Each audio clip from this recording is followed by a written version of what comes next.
everyone. Well, what an amazing year it has been for women's sport. Today we are at the Trendspotter Forum hearing from various people from different industries about the future of women's sport. We've spoken to a few of them today. Let's hear what they have to say. Brands are looking to engage with people on a more authentic level. It doesn't get more authentic than women's sport. I think no matter where you look, there is so many positive trends and metrics that we're finding, but I suppose more specifically, there has been a significant increase in the number of brands who are investing in women's sports. We're also seeing a real shift in terms of sponsorship deals becoming unbundled and no longer part of a broader deal with men's sports too.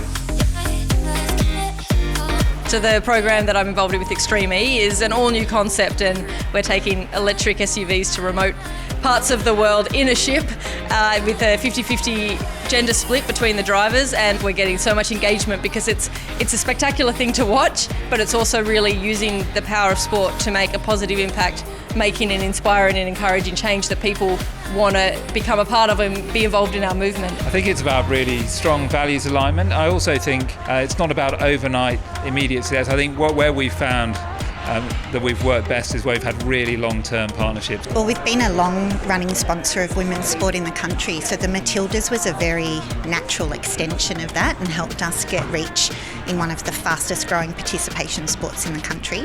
Yeah, well, the mechanics and the way in which the partnership is actually structured is that, a large portion of the investment doesn't just go to the Matildas and the operations of the Matildas and marketing the Matildas. It actually goes into the grassroots. So how are we reshaping community clubs to be able to, create more CommBank Matildas in the future, but also, fix this issue we have around retention.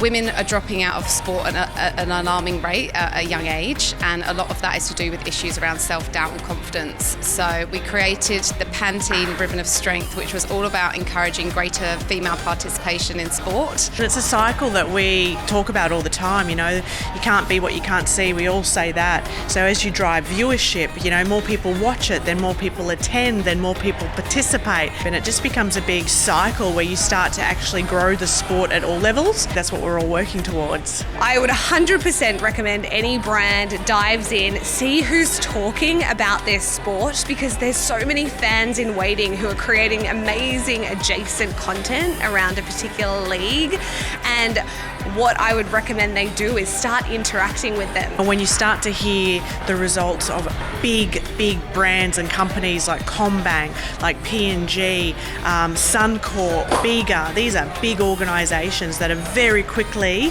understanding that this has an ability to impact their sales and brand health. So my advice to brands is get on quick or you're going to miss out. An event like this with such a spectacular speaker lineup, they've been absolutely wonderful all day long. Please leave inspired, leave ready to participate, ready to officiate, but more importantly, leave ready to advocate for women's sport.